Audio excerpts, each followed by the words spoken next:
I was in labor for 48 hours. No medication, no sleep. At some point, I almost gave up, but I didn't. If you're pregnant right now, I can show you how this really looks like and how you can get through it too. If you're a first-time mom or you're scared of labor, this video is for you. I'm going to walk you through my birth hour by hour and also share with you what helped me survive it. I'm doing this video not to scare you, but to prepare you. If there was a video like this when I was giving birth for free on YouTube, I would have been very happy if I had found it. Before I start my story, I want to share with you something which is very important. I chose to have natural and fully unmedicated birth, not because I believe women should suffer or I believe that's the only way, but because just statistically, this kind of birth is the safest both for mother and baby. The less interventions, the safer birth actually is. That said, sometimes interventions are really necessary. Every woman has to choose for herself. Purely statistically, around 85% of women who choose to have natural birth can have it if they want. If you really want to have natural birth, this video is for you. I'm going to prepare you and give you the blueprint by sharing with you my first birth story. My contractions started around midnight, and by 2, I had already started to time them. At first, it felt very manageable. I was very excited because I knew that birth had started. So in the morning by 9 a.m., I went to my midwife and she checked me just to find out that I was 1 centimeter dilated. When I found that out, I knew that it was going to be a long journey. Pain kept building. At some point, I couldn't sit, I couldn't lie down, and I couldn't sleep. The only position I could tolerate was on all fours, and I stayed like that for hours. My knees were bruised, my hands were swollen, I was completely exhausted. Around 24 hours into labor, things changed. The pain had become constant. It wasn't on waves anymore, but it was just one long pain. I remember the intensity and I remember that I could not escape it. It was as if I was paying for all of my sins. And I remember thinking very clearly, no, I can't do this. I can't do this anymore. That was the moment in which I almost gave up. It's just that something kept me going. And what kept me going was the sheer knowledge and the knowing that if I survive this, my baby is going to come out perfectly healthy and recovery is going to be the easiest. This is very important because this is what's going to help you too. So what I did in the midst of all this pain was, first of all, I kept moving even though it was uncomfortable. I couldn't really lay down.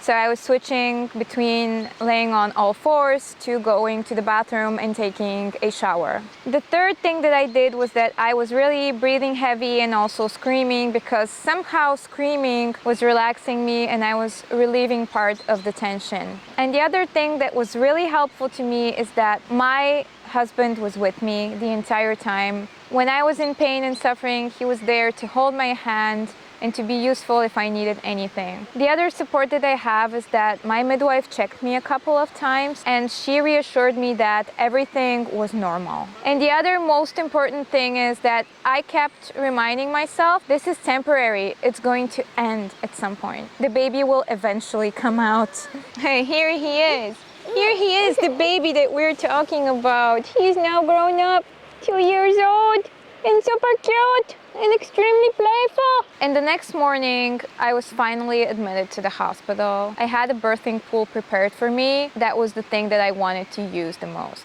And I remember when I took my clothes off and went inside of the birthing pool, that was the moment in which in almost 2 days, I finally relaxed.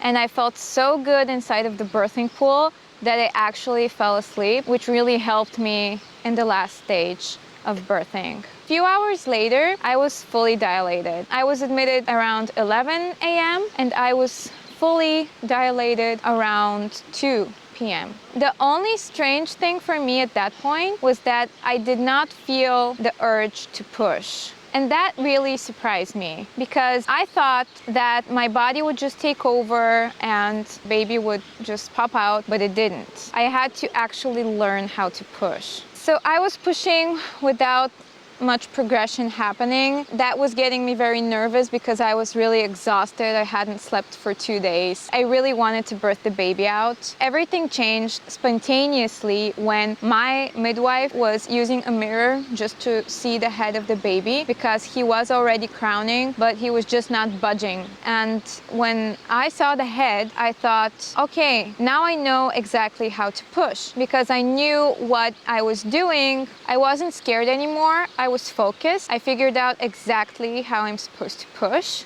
And after 2 hours of strong, controlled pushes, my baby was finally born. And at that moment, everything disappeared.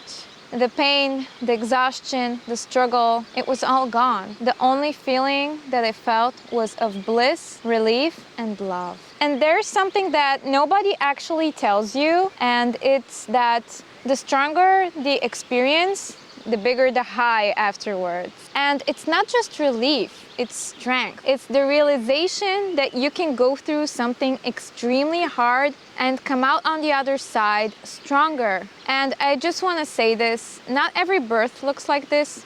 Some are harder, some are easier.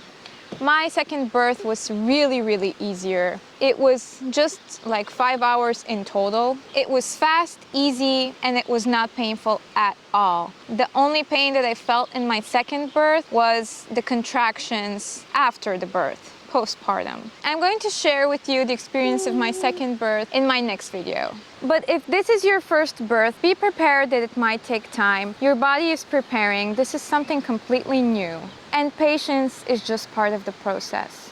Trust your body, but also have someone who is experienced, who can be next to you, who has also had an unmedicated birth themselves, who can guide you and reassure you at the exact moment when things get hard. If you want to prepare for a natural birth, I'm going to be making a guide with everything that I used. How to communicate with doctors, how to avoid unnecessary interventions, and how to stay in control during labor. I'm going to essentially make a guide teaching women how they can control their birth and their labor no matter where they are, if they're at home or if they're at the hospital with a doctor or if they're with a midwife. Okay, we're going to play now. Say bye-bye.